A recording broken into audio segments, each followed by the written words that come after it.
Bon, ben bonjour tout le monde. Dans cette vidéo, je vais vous expliquer la théorie de la section 1.2, la loi de Coulomb, du livre de physique XXI, électricité et magnétisme. Donc voilà, donc la section 1.2 qui s'appelle la loi de Coulomb. Dans cette section-là, on va apprendre là, à calculer la force électrique qui agit entre deux particules chargées.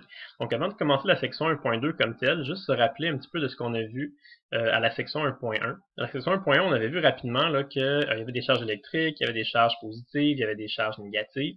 Et ce qu'on avait vu, c'est que quand on a deux charges qui sont de signe contraire, donc par exemple là, un proton et un électron, il va y avoir une force électrique attractive, donc les deux particules vont s'attirer.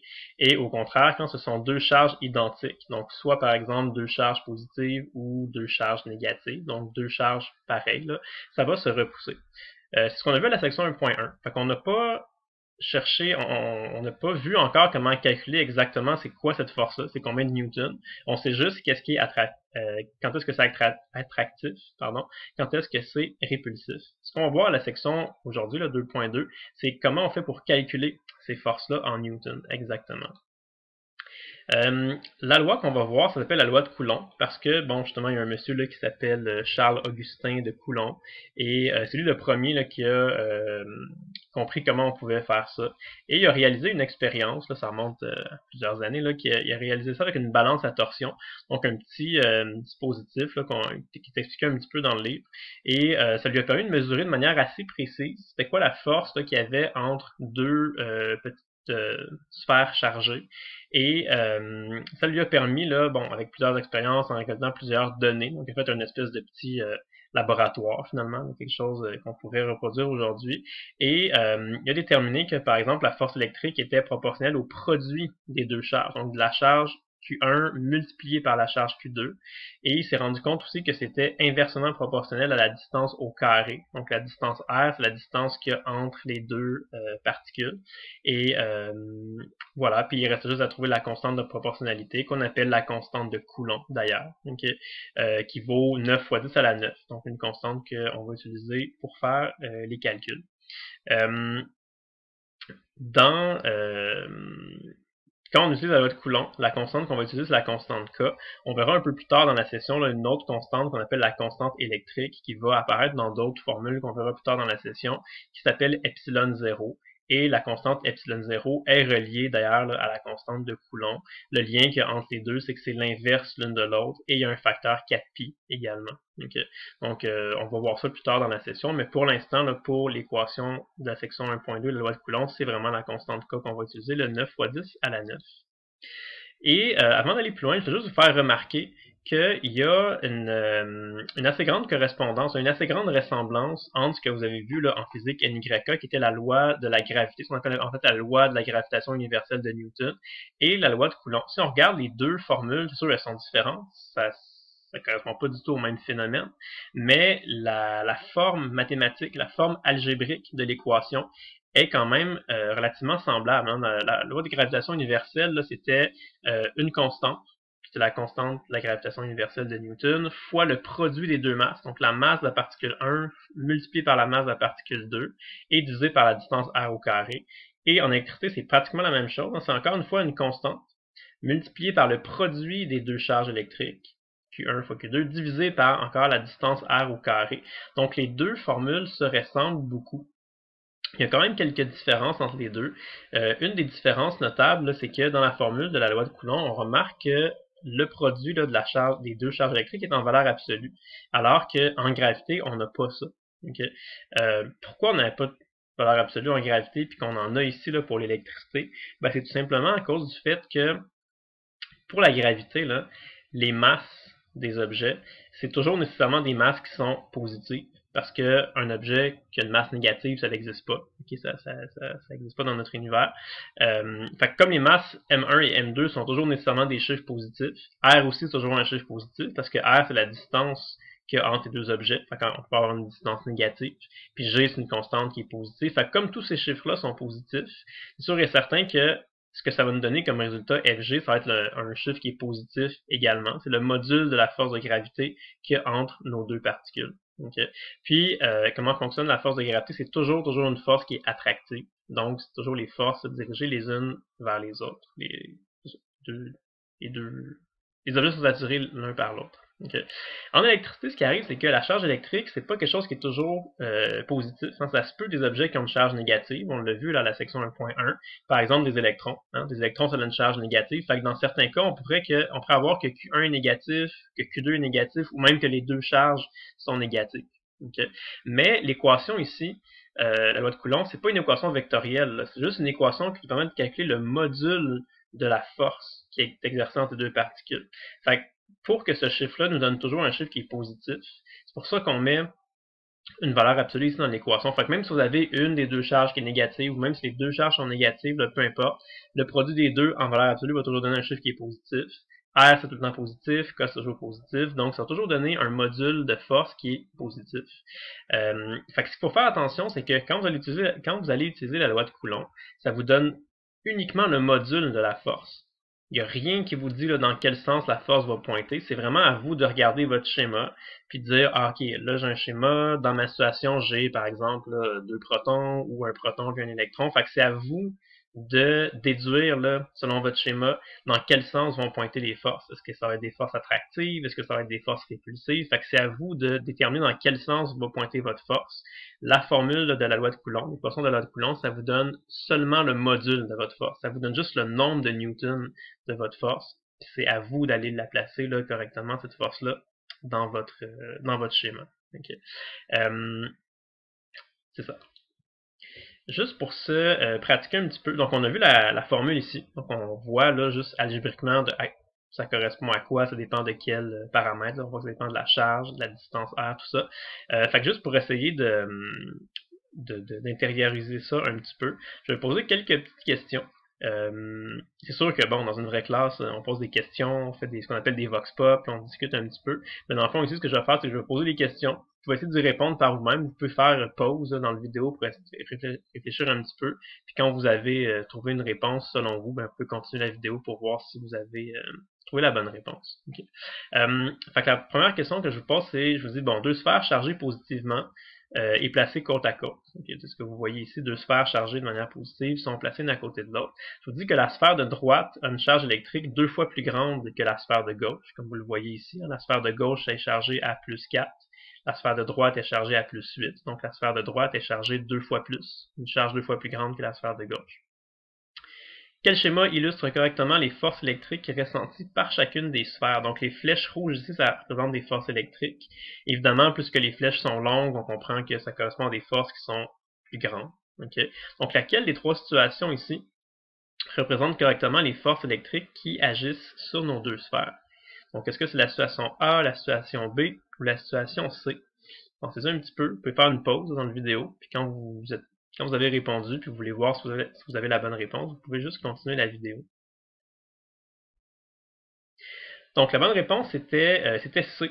Okay? Les deux sphères vont ressentir exactement la même force, donc les deux flèches vont avoir exactement le même module. Okay? Pourquoi c'est comme ça? Il y a des gens qui disent, ouais, mais là, la sphère qui est plus chargée, il me semble qu'elle devrait ressentir une force plus grande, devrait pousser plus fort sur l'autre sphère. Ben en fait, non. Ça va être exactement la même force qu'il y a entre les deux. Okay? Pour plusieurs raisons. Premièrement, c'est que si on regarde juste tout simplement l'équation, là, l'équation de la loi de Coulomb, c'est une équation qui dépend du produit des deux charges électriques. Okay? Et il y a juste une loi de Coulomb. Il n'y a pas deux équations de la loi de Coulomb. Il n'y a pas une équation qui vous dit ça c'est le module de la force que la particule 1 ressent, puis une deuxième équation qui vous dit ça c'est le module de la force que la particule 2 ressent. Ben non, il n'y a pas deux équations, il y en a juste une. Okay? Puis l'équation de la force de la loi de Coulomb, ça dépend directement du produit des deux particules. Donc ça dit que si vous avez deux particules, les deux particules vont comme interagir ensemble, puis ça va donner lieu à une force. Puis il y en a juste une force, il n'y a pas deux valeurs différentes, ça vous donne juste une seule valeur en Newton, parce que justement, c'est la même valeur qui est ressentie par chacune de vos deux sphères. Okay? Si vous avez répondu A ou B, là, ça veut dire que ça vous aurait nécessairement pris comme deux équations de la loi de Coulomb, puis non, il n'y en a pas deux, il y en a juste une. Okay? Parce que justement, il y a juste une seule valeur de force. C'est exactement la même force pour les deux particules. Okay? Une autre chose aussi, là, pour justifier que c'est la bonne réponse, c'est, rappelez-vous, quand vous avez fait votre cours de physique NYA, vous avez vu les lois de Newton, hein, première loi, deuxième loi, troisième loi. Puis la troisième loi de Newton, c'est ce qu'on appelle le principe d'action-réaction. Et ce que ça dit, c'est que, justement, là, si vous avez deux objets qui interagissent ensemble d'une façon quelconque, ça peut être par gravité, ça peut être par force électrique, ça peut être par force magnétique, par n'importe quoi. Dès que vous avez deux objets qui interagissent ensemble, qui se produisent des forces l'un sur l'autre, le principe d'action-réaction nous dit toujours que le module de la force exercée par le corps 1 sur le corps 2 est nécessairement égal au module de la force exercée par le corps 2 sur le corps 1. C'est exactement ce qu'on appelle la troisième loi de Newton ou encore le principe d'action-réaction. Donc ça s'applique ici également. Donc si on a deux sphères chargées qui se repoussent, hein, parce que ce sont deux sphères positives, fait que si une sphère exerce une force de répulsion sur l'autre, mais par action-réaction, si la sphère 1 exerce une force sur la sphère 2, il faut nécessairement que la sphère 2 exerce une force qui est le même module dans la direction contraire sur la première sphère. Donc c'est ça, ces deux forces-là, ce sont une paire action-réaction. Donc ils ont deux directions contraires, mais ils ont exactement le même module. Même chose, là, vous avez probablement déjà parlé de ça, j'imagine, dans votre cours de physique NYK. On demande souvent là, comme question, on prend l'exemple de la Terre et la Lune. Donc la Terre et la Lune sont deux objets là, dans l'espace, puis il y a une force d'attraction entre les deux, parce que les deux s'attirent par gravité. Et des fois, il y a des gens qui pensent que, par exemple, la Lune va être attirée vers la Terre avec une force plus grande que la force avec laquelle la Terre est attirée par la Lune. Mais non, c'est la même force. Hein, c'est une force action-réaction. Le produit des deux masses va donner une certaine force de gravité, un nombre de newtons. Puis c'est exactement la même force qui s'exerce entre les deux. Donc, exactement la même chose ici. Deux objets qui ont une charge différente. Le produit des deux charges donne une force électrique. Puis c'est exactement la même force qui s'applique sur les deux sphères, mais dans des deux directions opposées, parce que c'est une force action-réaction. C'est la seule différence, comme je disais tout à l'heure, c'est qu'en gravité, on se casse pas la tête, c'est toujours juste une force attractive, mais en électricité, la force peut être soit répulsive, soit attractive, ça dépend du signe de vos deux sphères. Donc si on met cette sphère-là, par exemple, négative, ben là, ça va juste être des forces attractives au lieu de répulsives. Mais quand on calcule, par exemple, le module de la force ici, les modules de la force ici, si la charge Q1 fait juste changer de signe, mais comme c'est en valeur absolue, ça ne changera pas le module de la force qu'on va trouver. Fait que quand on fait le calcul là, à la calculatrice, on va trouver exactement le même chiffre, le même nombre de newtons, mais ensuite c'est à nous là, de regarder notre schéma puis de dire ah oui, ok, ben là dans ce cas-là c'est des forces répulsives ou dans ce cas-là ce sont des forces attractives. Okay. Donc c'est un petit peu plus difficile que ce que vous avez vu là en gravité parce que vous devez comme avoir une petite étape de plus dans votre raisonnement, puis déterminer vous-même dans quel sens est-ce que les forces vont être appliquées. Okay.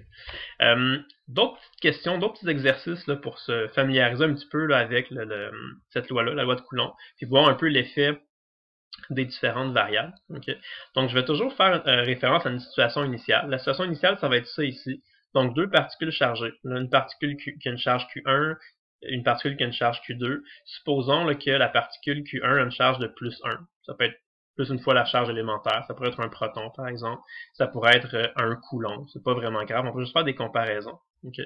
Donc, dans la situation initiale, on a deux particules chargées qui sont situées à une certaine distance r l'une de l'autre. On ne connaît pas vraiment. Puis, on dit que dans cette situation-là, ils ressentent une certaine force, qui est un module Fe. C'est une force répulsive. Les deux particules se repoussent l'une par rapport. Les deux particules se repoussent l'une l'autre. Fait que c'est à partir de cette situation initiale-là, si on triple la charge Q1, qu'est-ce qui va arriver? Fait que si on imagine maintenant que notre charge Q1, c'est plus 1, c'est plus 3. Okay? Que va devenir le module de notre force électrique? Est-ce que ça va augmenter? Est-ce que ça va diminuer? Est-ce que ça va rester pareil? Est-ce que ça va changer de côté? Qu'est-ce qui va se passer avec ça? Donc, pensez-y un petit peu, puis quand vous aurez votre réponse, vous pourrez continuer la vidéo. Donc, si on triple la charge Q1, qu'est-ce qui va arriver? C'est que, si on regarde mathématiquement, si Q1 devient 3 fois plus grand, ben le calcul va nous donner une force électrique 3 fois plus grande aussi. Donc, la force va devenir 3 fois plus grande. Ça va rester une force qui est répulsive, parce que ce sont deux particules de même signe, deux particules positives. Et les deux forces vont devenir 3 fois plus grandes. On remarque encore qu'on a notre action-réaction. Fait que c'est pas juste cette flèche-là qui devient 3 fois plus grande. C'est les deux flèches en même temps vont devenir 3 fois plus grandes. C'est vraiment votre force d'action-réaction qui devient 3 fois plus grande. Je pense que j'ai dit 2 fois, c'est 3 fois plus grande. Okay. Fait que d'autres questions de ce type-là. Fait que toujours là, on repart de notre situation initiale. Puis qu'est-ce qui arrive si ici maintenant on triple Q2? Ben si on triple Q2, qu'est-ce que ça va donner? mathématiquement, ça va donner exactement la même chose. Donc, ça va encore faire une force qui est 3 fois plus grande. Fait que vous voyez, là, tripler Q1 ou tripler Q2, ça donne exactement le même résultat mathématique. Ça va faire en sorte que votre force va devenir 3 fois plus grande. Okay. Voilà. Maintenant, là, on a changé la charge électrique, c'est correct. Qu'est-ce qui arrive si on change maintenant la distance? Okay. Donc, notre situation initiale, on avait les deux particules qui étaient à une certaine distance l'une de l'autre. On ne connaît pas, là, un certain nombre de mètres. Okay. Puis dans la situation ici, qu'est-ce qu'on a fait? C'est qu'on a triplé la valeur de R. Donc, on a mis les deux sphères là, 3 fois plus loin que dans cette situation-là. Fait que vous voyez, là, j'ai fait un petit règle graduée ici. Fait qu'il y a une distance de 1 entre les deux sphères. Puis ici, on a une distance de 1, 2, 3. On a triplé la distance R. Donc, que va devenir notre force FE si on a triplé notre distance R? Pensez-y un petit peu, faites une pause au besoin. Donc, si on triple la distance R, ce qui va arriver, c'est que la force ne deviendra pas 3 fois plus petite, hein, elle va devenir 9 fois plus petite. Pourquoi? Parce que dans la formule, là, la formule est proportionnelle à 1 sur R au carré. Ça, des fois, les gens, ils se font avoir un petit peu avec ça, puis ils oublient. C'est 1 sur R carré. Fait que si votre distance R devient 3 fois plus grande, la force ne devient pas 3 fois plus petite, elle devient 9 fois plus petite, hein, parce que 1 sur 3 au carré, ça fait 1 sur 9, 1 neuvième. Donc, la force devient 9 fois plus petite que ce qu'elle était. Okay. Donc ça, c'est une propriété qu'il faut pas oublier, c'est que ça fonctionne comme 1 sur R carré. Donc ça varie comme le carré de 1 sur R carré. Donc il y a un carré là-dedans qu'il ne faut pas oublier. Maintenant, si on repart d'une situation initiale, puis là on varie les deux charges électriques en même temps. Qu'est-ce qui arrive si on double Q1? Fait que Q1 devient 2 Q1, puis en même temps Q2 devient 0.5 Q2. Fait qu'on double Q1, puis en même temps, on réduit Q2 de moitié. Qu'est-ce qui va arriver? Pensez-y un petit peu. Fait qu'est-ce qui se passe? La bonne réponse, c'est que finalement, ça ne changera rien. Hein. La force va rester exactement la même. Ça reste inchangé parce que si on regarde mathématiquement, là, avant on avait 1 et 1, puis après notre modification, on a 2 et 1 demi, mais 2 fois 1 demi, ça donne 1. Donc le même résultat que 1 fois 1. Donc ça ne changera rien. Okay. On le voit algébriquement, okay, que ça ne changera rien. Donc encore une fois, ça fait juste vous rappeler, là, puis vous faire réaliser une fois de plus que la force qu'on calcule ici, c'est vraiment, ça dépend du produit des deux charges. Okay? Fait que c'est sûr que si on change juste une charge à la fois, on va avoir un effet, mais si on change les deux charges en même temps, ça va juste changer le produit des deux charges. Puis si le produit demeure inchangé, même si chaque particule individuellement a subi une modification, si le produit des deux charges électriques demeure le même, ça ne changera pas. Donc ça n'aura aucun effet sur nos forces électriques. Okay. Et je pense que la dernière question, c'est que si maintenant on part d'une situation initiale, puis là tout ce qu'on fait, c'est qu'on inverse la charge de Q2.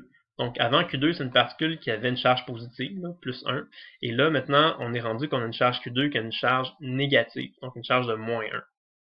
Qu'est-ce qui va se produire? Au niveau du calcul, ça ne changera rien.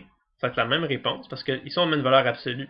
Fait que faire 1 fois 1 ou 1 fois moins 1, c'est sûr que 1 fois moins 1, ça donne moins 1, mais on le met en valeur absolue, donc ça redevient du positif. Donc si on mettait ça dans notre calculatrice, les deux situations donneraient exactement le même chiffre. Dans les deux cas, ça nous donnerait un chiffre qui est positif, parce que je vous le rappelle, ce qu'on calcule ici, c'est juste le module de notre force électrique. Donc, on trouve la même chose. Okay? Mais ces deux situations-là ne sont pas exactement équivalentes. Okay? Oui, c'est vrai qu'on a le même module de force électrique. Qu'est-ce qui va changer, par contre, c'est au niveau du schéma. Si on a deux particules de charge opposée, on sait que au niveau de l'électricité, ça va faire des forces attractives. Donc, les forces là, les deux objets vont s'attirer l'un l'autre avec une certaine force électrique, alors qu'ici, les deux objets étaient positifs, donc ils se repoussaient. Okay? Donc, encore une fois, c'est ce que je vous ai dit tout à l'heure, c'est que la formule ici, quand vous l'appliquez, ça vous donne seulement un nombre de newtons. Ça vous donne juste le module de la force électrique. Donc, ça vous donne juste, si vous voulez, là, la longueur de votre flèche ici sur votre schéma.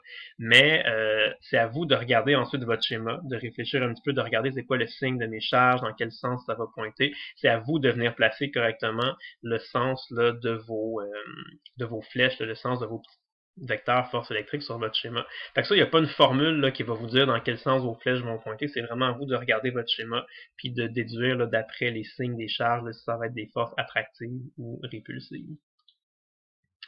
Voilà, donc on a fait quelques petits exemples décortiquer un petit peu là, la loi de Coulomb, puis voir un peu c'était quoi les effets, qu'est-ce qui se produit quand on change la charge, quand on change la distance qu'il y a entre nos deux particules. Et là, on l'a fait, c'est ça, avec juste une paire de deux particules. Évidemment, on pourrait le faire. On pourrait faire ça avec plusieurs particules. Okay? Puis, quelque chose qui est le fun, c'est qu'on peut appliquer ce qu'on appelle le principe de superposition. Okay? Quand on veut calculer, par exemple, c'est quoi la force totale qui agit sur une particule, même si non, on a un système de trois particules. C'est la situation 1 que vous avez dans votre livre, à la section 1.2. C'est que si on a trois particules, puis on veut connaître, par exemple, c'est quoi la force totale qui va agir sur la particule A. Là, ce qui va se produire, c'est qu'il y a deux choses qui vont se produire sur la particule A. Okay? Il y a la particule A et B qui vont interagir ensemble. Et A, c'est une charge positive, B, c'est une charge négative. Donc, ces deux particules-là vont s'attirer l'une l'autre. Donc, la particule A va ressentir comme deux forces. Une force qui pointe vers la droite, parce que la particule A se fait attirer par la particule B, mais en même temps, la particule A et la particule C vont se repousser l'une l'autre, parce que ce sont deux particules positives. Donc la particule A va aussi ressentir une force électrique vers la gauche. Donc la particule A va ressentir deux forces électriques différentes, hein, une vers la droite, une vers la gauche. Puis comment on fait pour calculer la force totale, la force résultante qui va agir sur la particule A? Ben c'est ça, on applique le principe de superposition. Le principe de superposition, qu'est-ce que ça nous dit? Ça nous dit qu'on peut juste calculer séparément les deux forces. Okay? On calcule là, premièrement, juste séparément, c'est quoi la force qui agit entre A et B. On la calcule. Après ça, on calcule juste séparément, c'est quoi la force qui agit entre A et C. On la calcule. Et après ça, on a juste à faire la somme algébrique de ces deux forces-là. Donc, pour faire ça, ça veut dire parfois décomposer en composantes X et Y, puis additionner ensemble les composantes X et les composantes Y pour trouver notre force totale. Mais, le principe de superposition, c'est ça, c'est qu'on peut vraiment juste y aller, là, deux particules à la fois. On calcule chaque force individuelle. C'est comme si au début, quand on calcule la force qui s'exerce entre A et B, c'est comme si on oubliait complètement la particule C. On fait comme si la particule C n'existe pas. Là. On dit s'il y avait juste la particule A et B dans l'univers, la particule A elle ressentirait une force vers la droite. Puis après ça, on fait le contraire. On dit on oublie complètement la particule B. On se dit s'il y avait seulement la particule A et la particule C dans l'univers, la particule A, elle ressentirait une force vers la gauche. Puis après ça, on superpose nos deux forces, ou en tout cas, on additionne algébriquement nos deux forces pour trouver la force totale. Okay. C'est ça qu'on appelle le principe de superposition. Puis c'est le fun, ben, une chance que ça existe le principe de superposition, parce que ce que ça veut dire, c'est que chaque petite force individuelle qu'il y a entre les paires de particules n'est pas influencée par tout ce qu'il y a autour. Fait que la force qui s'exerce entre A et B, c'est pas influencé là, par la particule C. Donc, qu'il y a une particule C ici, ou qu'il y a une particule D là, ou une autre particule E là, ou même si vous avez un système de, mettons, 1 million de particules, ben, ça change rien. Vous pouvez calculer séparément la force qui s'exerce entre chaque paire de particules, et après ça, faire juste la somme de toutes ces petites composantes de force-là pour trouver la force résultante. Donc, c'est un principe qui est très utile. On va l'utiliser beaucoup là, en physique électricité et magnétisme.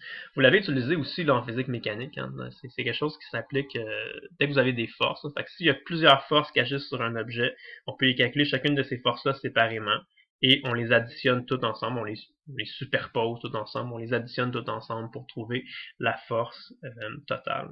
Okay. Je vais faire des petits exemples avec vous, juste qualitatifs, pas encore de calcul là, pour l'instant, juste pour voir là, si, pour développer un peu cette intuition-là là, du fameux principe de superposition. Okay, ça va développer un petit peu votre intuition. Donc, j'ai une série de quelques petites questions. Fait qu'encore une fois, vous pouvez y penser, réfléchir, puis peut-être faire une petite pause dans la vidéo, là, le temps de trouver votre réponse avant de continuer. Donc ici, j'ai trois particules que j'ai nommées tout simplement là, particule 1, particule 2 et particule 3. Les trois particules ont la même charge en valeur absolue. Fait qu'il y en a qui sont positives, il y en a qui sont négatives, mais ce serait toutes la même charge. Fait qu'on pourrait dire, mettons, plus 1 coulomb, moins 1 coulomb et plus 1 coulomb. Ou imaginez-vous que c'est des, un proton, un électron, un proton. Ça revient au même. Okay. Sont situés à égale distance les unes des autres. Donc, il y a la même distance entre 1 et 2, il y a la même distance entre 2 et 3. Donc, on a cette situation-là. La question que je me demande, c'est la force électrique exercée par la particule 1 sur la particule 3 va être dans quelle direction? Est-ce que ça va être une force nulle, une force orientée vers la gauche, une force orientée vers la droite? Donc, pensez-y un petit peu. Donc la force électrique exercée par la particule 1 sur la particule 3, ben, si on regarde juste l'effet que la particule 1 fait sur la particule 3, la particule 2, qu'elle soit là ou qu'elle soit absente, ça change absolument rien. On se concentre juste sur la particule 1 et la particule 3. Fait que, oublie la particule 2. Dites-vous, s'il y avait juste la particule 1 et la particule 3 dans l'univers, qu'est-ce qui se produirait? Ben, les deux particules 1 et 3, ça se repousserait. Ces deux charges positives, ça se repousse. Donc, on pourrait écrire ça comme ça. Donc, la particule 1 pousse la particule 3 vers la droite. On appelle ça F1 sur 3. C'est la force que la particule 1 exerce sur la particule 3. Et par action-réaction, la particule 3, elle va pousser la particule 1 vers la gauche. Donc la force que la particule 3 fait sur la particule 1. Okay. Voilà, c'était la réponse pour cette question-là. Fait qu'on va continuer avec d'autres questions. C'est quoi la force électrique résultante qui serait exercée sur la particule 2? Donc, même situation que je vous ai décrite. Okay. Cette fois-ci, je vous demande une question différente. Ce serait quoi la force électrique résultante? Donc, la force électrique totale qui est exercée sur la particule 2. Force nulle, vers la gauche ou vers la droite. Pensez-y quelques instants. C'est ça. Fait que la bonne réponse, qu'est-ce qui arrive? C'est que la particule 2, là, elle va subir l'effet de deux particules. C'est la particule 1 et 2, ça va faire des forces. La particule 2 et 3, ça va produire des forces. Et ce qu'on fait, c'est qu'on applique le principe de superposition. Justement, c'est qu'on va calculer séparément c'est quoi la force que la particule 2 va ressentir. Fait qu'au début, on commence à regarder juste 1 et 2. On oublie qu'on a une particule 3 ici. On dit si on avait juste la particule 1 et 2, c'est quoi la force que la particule 2 pourrait ressentir? Ben, 1 plus, 1 moins, ça s'attire. Donc, la particule 2, elle ressentirait juste une force vers la gauche, en raison de la particule 1. Après ça, on dit, OK, là, on fait une deuxième étape de calcul. On se dit, s'il y avait seulement la particule 2 et la particule 3, on oublie là qu'on a une particule 1. Si on avait juste la particule 2 et la particule 3, la particule 2, elle sentirait une force vers la droite, parce que 2 et 3, ça s'attire. Et là, après ça, on fait la superposition. On applique le principe de superposition. On a calculé séparément là, deux forces qui s'appliquent sur notre particule 2. Une force pointe vers la gauche, l'autre force pointe vers la droite. Donc, la force résultante qui agit sur la particule 2, ce serait juste 0. Parce que si vous avez deux forces pareilles qui s'appliquent dans deux directions différentes, la force totale, c'est égal à 0. Donc, on aurait une force nulle qui s'applique sur notre particule 2. Même situation encore, mais voici question différente. C'est quoi la force électrique résultante qui s'exerce sur la particule 1? Okay. Donc, pensez-y un petit peu. C'est un petit peu plus compliqué, cette question-là. Fait qu'essayez de ne pas vous faire avoir. Pensez-y un petit peu, faites une pause là, au besoin, puis réfléchissez un peu à ça. Donc, la force exercice résultante qui s'exerce sur la particule 1, il y a plusieurs personnes qui pensent que ça va être une force nulle. Okay? Fait qu'il y a beaucoup de gens, normalement, là, qui répondent A, mais c'est pas ça la bonne réponse. Okay? En fait, la bonne réponse, là, c'est C.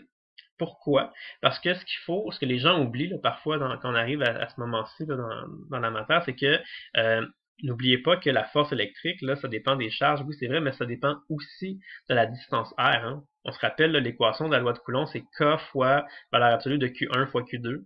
Tout ça divisé par R au carré. Donc ça dépend de la distance R. Quand on se demande c'est quoi la force résultante qui va agir sur la particule 1, ben là, il va y avoir deux choses. La particule 1 va ressentir deux forces. Elle va ressentir une première force ici qui est dirigée vers la droite, lorsque la particule 1 et particule 2, ça s'attire.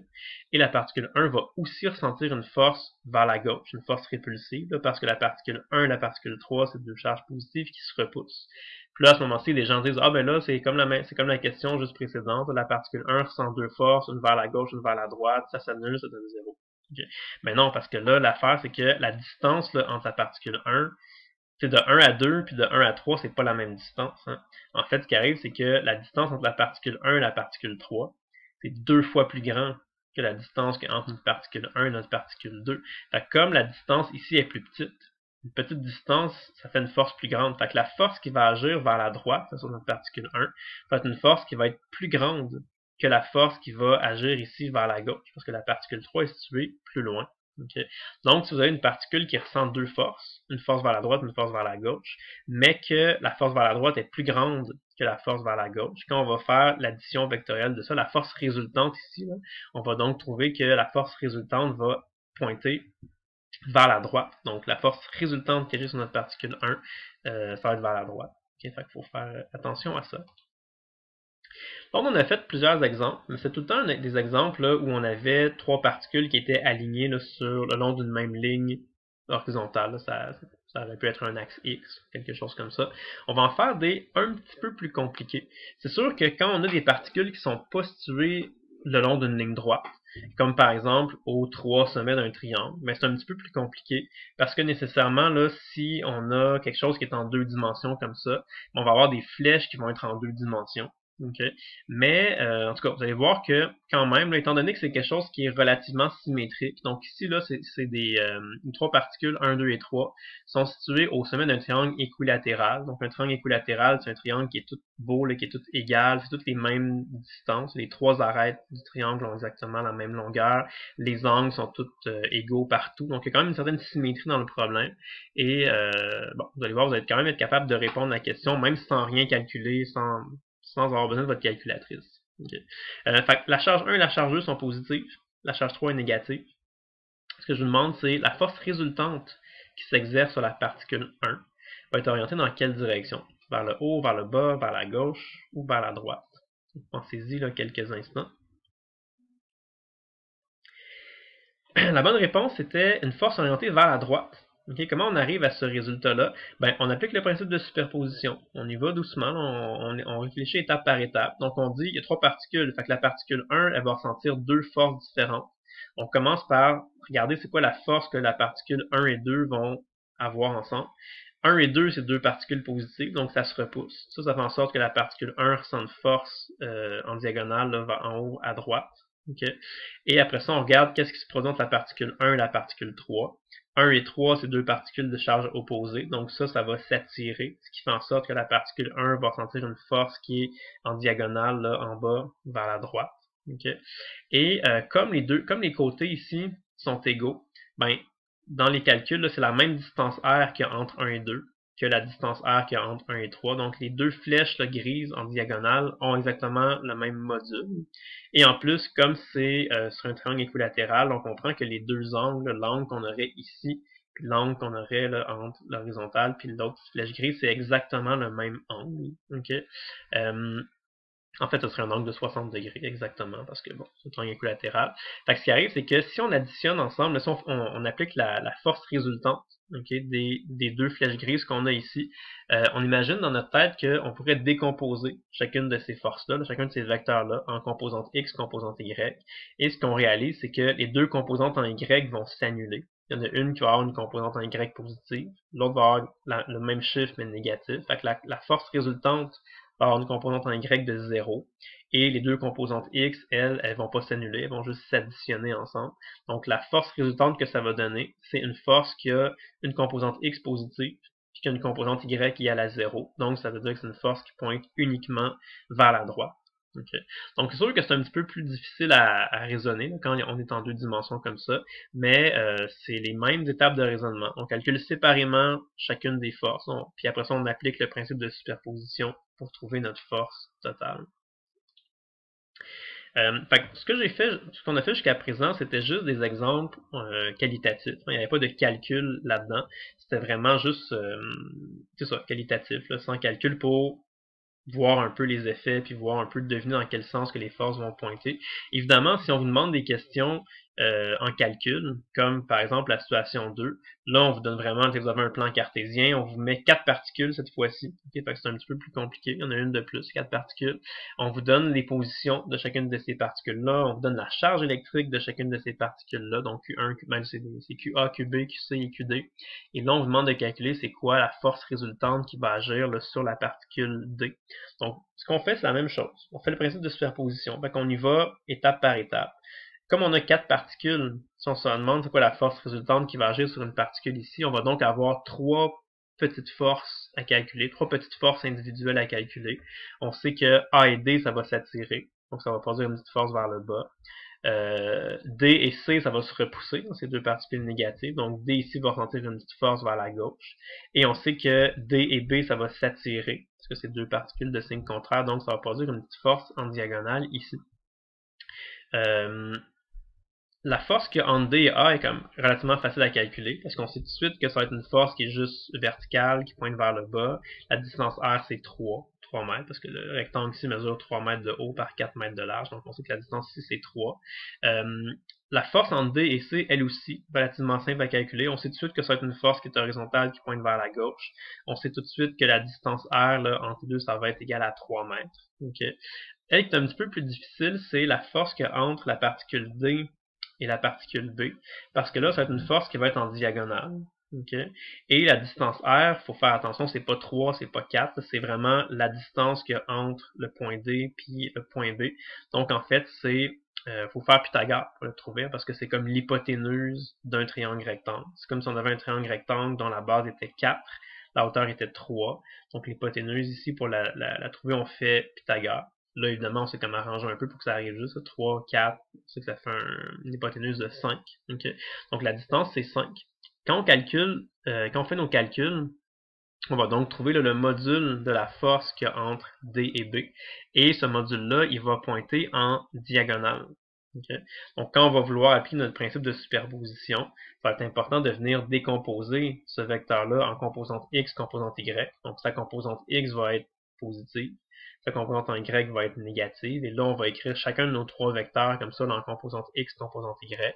Et en additionnant ça ensemble, là, ça va nous donner notre force totale. Donc, c'est fait dans votre livre, c'est l'exemple c'est un exemple résolu, c'est la situation 2. Mais vous le voyez algébriquement, c'est quoi? C'est qu'on dit la force totale qui agit sur notre particule D, c'est la force que A produit sur D, plus la force que B produit sur D, plus la force que C produit sur D. Donc, ça ici, là, c'est vraiment le principe de superposition.